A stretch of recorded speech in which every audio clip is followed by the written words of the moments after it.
मैं अभिसार शर्मा। जब राहुल गांधी की बात तुम्हें आखिरकार माननी ही थी तो उसका मजाक क्यों उड़ा रहे थे?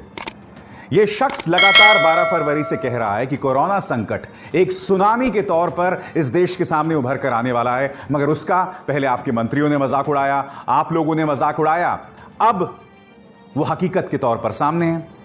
राहुल गांधी ने ही कहा था ना कि केंद्र सरकार के हाथ में नहीं बल्कि राज्य सरकार के हाथ में हो, डीएम्स के हाथ में हो कि किस जोन को ऑरेंज, रेड या ग्रीन किया जाए।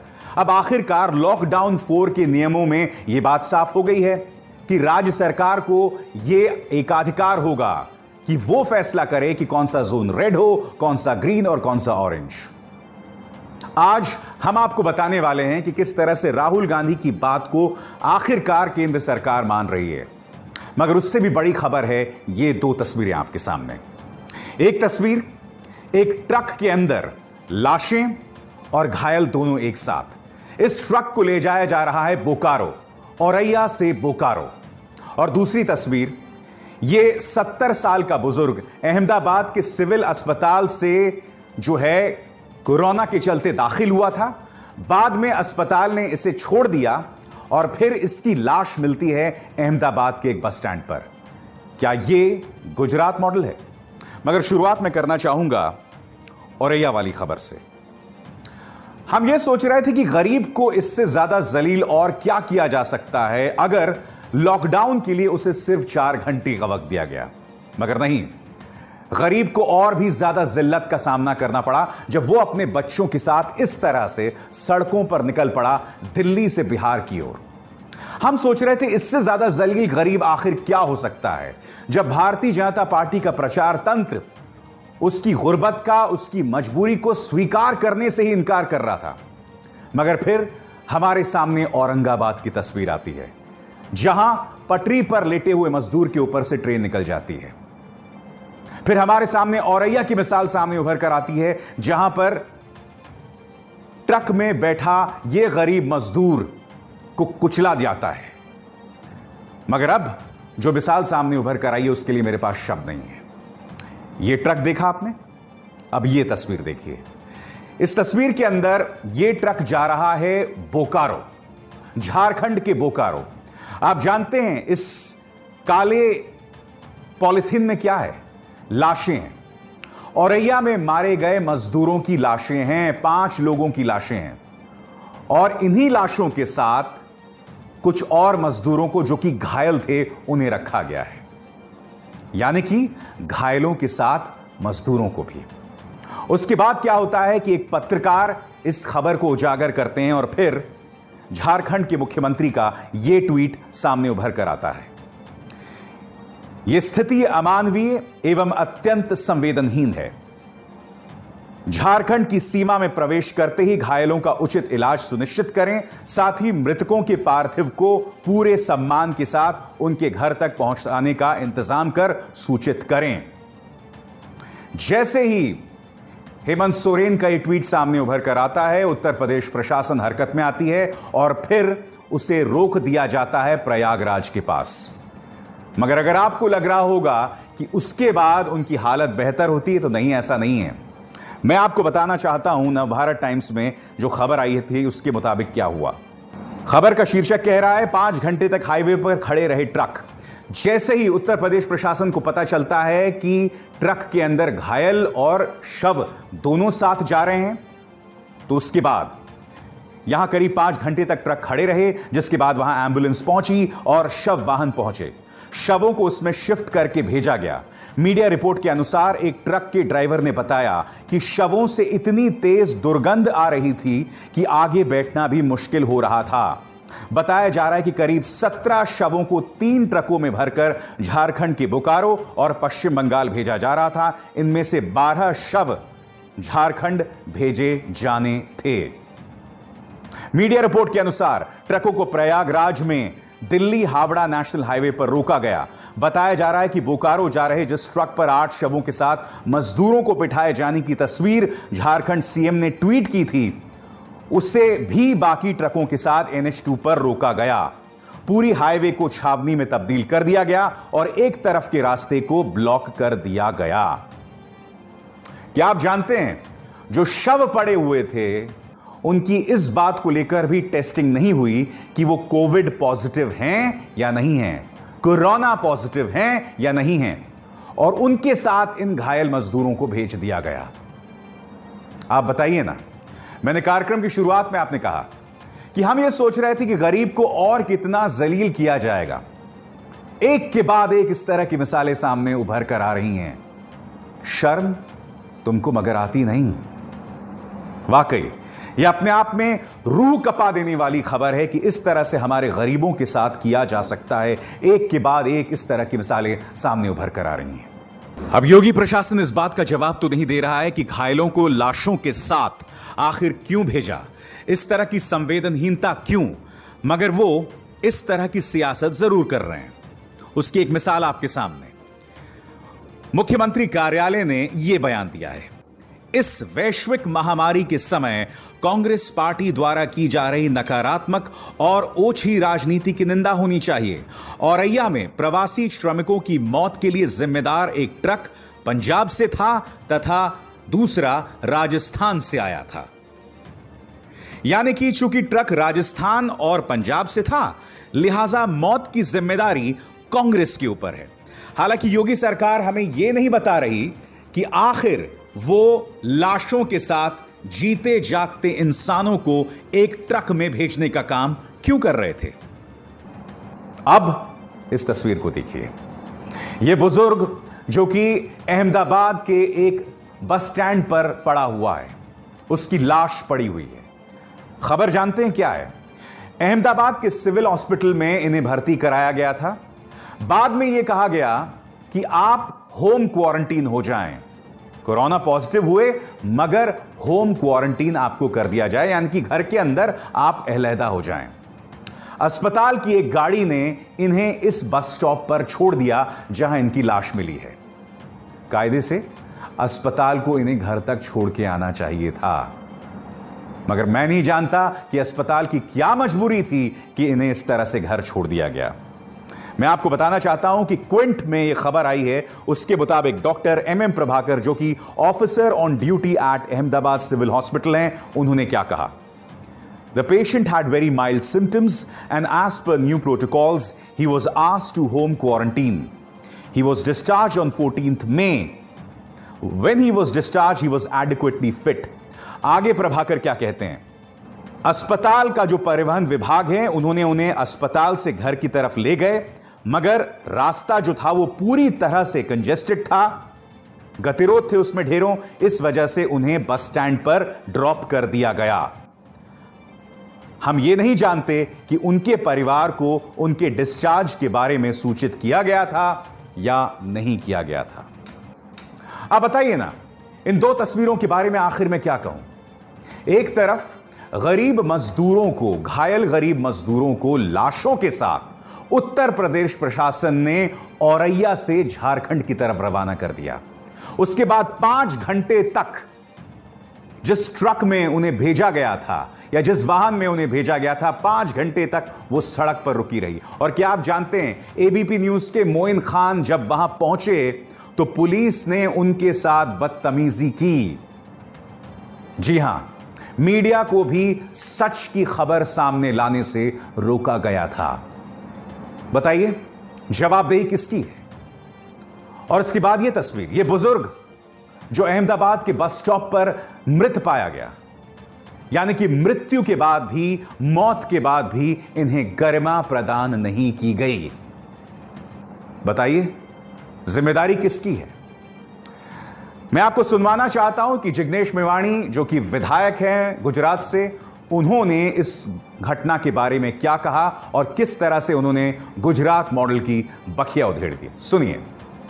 पिछले कुछ सालों से जिस प्रकार से देश और दुनिया में गुजरात मॉडल की डींगे मारी गई, उसका और एक बार कोरोना की इस महामारी के दौरान पर्दाफाश हो चुका है। अहमदाबाद के 70 साल के बुजुर्ग गुणवंत मकवाणा, जो अहमदाबाद के दाने लिमड़ा इलाका से थे, उनके परिवार को लगा कि उनको जिस प्रकार से सर्दी और जुकाम था, कहीं ना कहीं कोरोना होगा। उनका डायग्नोसिस हुआ और कोरोना ही पाया गया। फिर उनको अहमदाबाद के अस्पताल में दाखिल किया गया। अहमदाबाद का सिविल अस्पताल, जो किसी जमाने में एशिया का सबसे बड़ा अस्पताल माना जाता था, 10 मई को उनको एडमिट किया गया और 15 तारीख को 5 दिन के बाद उनके रिश्तेदार के ऊपर फोन आया कि आपके परिवार के सदस्य गुणवंत मकवाना, जिसको आप 10 मई को यहाँ पर एडमिट किए थे, उनका डेड बॉडी 8 किलोमीटर दूर दानी लिबड़ा इलाके के बस स्टॉप से मिला है। जी हाँ, एक पेशेंट जो कोरोना का मरीज है, जिसकी उम्र करीब करीब 68 से 70 साल है, उसका डेड बॉडी सड़क पे मिलता है और पिछले 20 दिनों में दूसरी वारदात हुई है। आज मैं वाकई निशब्द हूं। मैं देख रहा हूं कि पहले तो आला कमान फैसला कर देते हैं और यह भी नहीं देखते कि उनके फैसले का क्या परिणाम होगा। उसके बाद जब उन्हें यह आभास होता है कि हमने गलती कर दी, तो उस गलती के लिए वो लोग माफी भी नहीं मांगते हैं। फिर गलती कर दी तो कर दी, उसके बाद तो कम से कम गलती मत करो। मगर उसके बाद और भी नई गलतियां की जाने लगती हैं और यह तमाम तस्वीर उसी की एक मिसाल है। न्यूज चक्र में आज की हमारी दूसरी बड़ी खबर है राहुल गांधी और मोदी सरकार से उनका नाता। इस शख्स ने 12 फरवरी को यह चेतावनी दी थी कि कोरोना संकट एक सुनामी के तौर पर सामने उभर कर आया था, मगर केंद्र सरकार ने उसकी सुध नहीं ली। अब कुछ ही दिनों पहले की बात है, राहुल गांधी ने क्या कहा था? राहुल गांधी ने कहा था कि दरअसल केंद्र सरकार को यह अधिकार नहीं होना चाहिए, प्राइम मिनिस्टर्स ऑफिस से जंग नहीं लड़ी जा सकती, लिहाजा यह अधिकार राज्य सरकारों के पास हो, डीएम्स के पास हो कि कौन सा जोन रेड हो, ऑरेंज हो या कौन सा जोन ग्रीन हो। क्या कहा था राहुल ने, पहले आप ये सुनिए। ये जो जोन्स बने हैं, रेड, ऑरेंज, ग्रीन, ये नेशनल लेवल से बने हैं। ये जोन्स स्टेट लेवल पे बनने चाहिए। हमारे स्टेट के चीफ मिनिस्टर्स हमें कह रहे हैं कि नेशनल लेवल पे जो रेड जोन है वो एक्चुअली ग्रीन जोन है और जो ग्रीन जोन है वो एक्चुअली रेड जोन है। तो इंफॉर्मेशन स्टेट लेवल लीडर्स के पास है। तो जरूरी है कि जो हमारे जोन्स बन रहे हैं, छोटा सा उदाहरण दिया है, जो हमारे जोन्स बन रहे हैं वो एक्चुअली डीएम और चीफ मिनिस्टर के बेसिस पे बनने चाहिए। डीएम के पास इंफॉर्मेशन है, चीफ मिनिस्टर के पास इंफॉर्मेशन है, दिल्ली में ये इंफॉर्मेशन नहीं है। अब लॉकडाउन 4 के लिए जो नियम आए हैं उसमें जो सबसे अहम बात क्या है कि अब राज्य सरकार यह फैसला करेंगे कि दरअसल कौन सा जोन को कौन सा रंग दिया जाए। यानी कि जो बात यह शख्स कह रहा था, अब आखिरकार आपको यह माननी पड़ रही है। अब मैं आपको एक और चीज बताता हूं। राहुल गांधी की तस्वीरें आपको याद है? सुखदेव विहार में किस तरह से 15 से 20 मजदूरों से सड़क पर मिले थे। इसके बाद कुछ मजदूरों को पुलिस ने अपनी हिरासत में ले लिया था। बाद में वित्त मंत्री निर्मला सीतारमण इस तस्वीर से इस कदर बौखला गई थी कि उन्होंने प्रेस कॉन्फ्रेंस में अपना आपा खो दिया। सुनिए। कांग्रेस पार्टी बोलते हैं ये ड्रामाबाज हर दिन। मैं अभी उन्हीं के शब्दों को उपयोग करना चाहती हूं। ड्रामाबाज है। कल जो हुआ माइग्रेंट को उनके रास्ते पे चलते हुए बगल में बैठ करके बातचीत करने का, वो समय है क्या? वो ड्रामाबाज नहीं है क्या? देखिए, राहुल गांधी विपक्ष के एक नेता हैं। उनका काम क्या है? सरकार को दिशा देना, सरकार की आलोचना करना, अगर सरकार कुछ गलत कर रही हो तो। कोरोना संकट पर राहुल गांधी ने एक सार्थक विपक्ष की भूमिका निभाई है। आपको याद है, कोरोना संकट और जो आर्थिक संकट आने वाला है उसको लेकर राहुल गांधी ने क्या कहा था? सुनिए। कोविड से पहले मैं कह रहा था और अब मैं कह रहा हूं कि 100% आर्थिक सुनामी आ रही है और मैं सरकार से कह रहा हूं, हर रोज कह रहा हूं कि आप प्रिपरेशन करना शुरू कर दीजिए। सरकार कोई प्रिपरेशन नहीं कर रही है। अब खुद सरकार और उसके कई लोग ये मान रहे हैं कि एक बहुत जबरदस्त आर्थिक संकट सामने उभर कर आ रहा है। रोज स्टॉक मार्केट जो है हिचकोले खा रहा है। मगर पहले आप लगातार इस शख्स का मजाक उड़ाते रहे। मसला आपको याद होगा कि उन्होंने हेल्थ मिनिस्टर हर्षवर्धन के बारे में कहा था कि ये टाइटैनिक जहाज के कैप्टन हैं। यह है राहुल गांधी का tweet. The health minister is saying that the Indian government has the corona crisis under control is like the captain of the Titanic telling passengers not to panic as his ship was unsinkable. इसके बाद हर्षवर्धन ने क्या कहा था जो सही मायने में गलत बयानी है। It is really sad that the Gandhi family chooses to demoralize our countrymen by likening a serious global crisis as corona outbreak to one of the deadliest peacetime marine disasters in history. Rahul Gandhi obviously knows better than WHO, which is saying there is no need to panic. यहां पर WHO यानी विश्व स्वास्थ्य संगठन का हवाला देते हुए स्वास्थ्य मंत्री हर्षवर्धन कह रहे हैं कि डरने की कोई बात नहीं है। जी हर्षवर्धन जी, अगर डरने की कोई बात नहीं होती तो मुझे बताइए ना, देश की ऐसी हालत क्यों होती। बहरहाल, क्या कहना है कांग्रेस के नेता गौरव वल्लभ का, आप खुद सुनिए। अभिसार जी, जो पहला सवाल आपने पूछा, मैं आपको राहुल जी का 12 फरवरी का ट्वीट याद दिलाना चाहता हूं, जिसमें उन्होंने सरकार को इस कोरोना वायरस की भयानकता के बारे में चेताया था। पर उस समय सरकार के पास में कोरोना से बड़ी 3 प्राथमिकताएं थी। एक तो 100 करोड़ रुपए खर्च करके नमस्ते ट्रंप कार्यक्रम का आयोजन करना था। दूसरा, मध्य प्रदेश की चुनी हुई सरकार को खरीद फरोख्त करके गिराना था। और तीसरा, बिहार चुनाव को मद्देनजर रखते हुए लिट्टी चोखे का खाने का आयोजन करवाना था।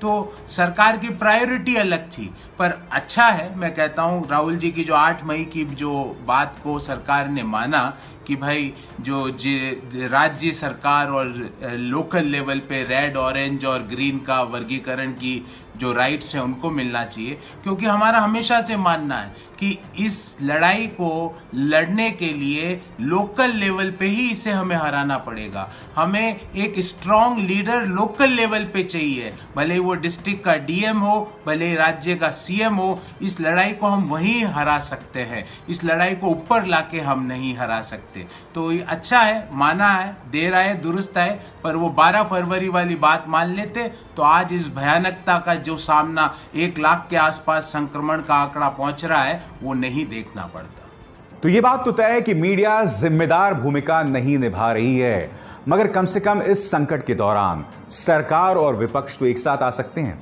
भारतीय जनता पार्टी और कांग्रेस तो एक साथ आ सकते हैं। कम से कम हम सियासत से दूर तो रह सकते हैं। खबर कौन सी है?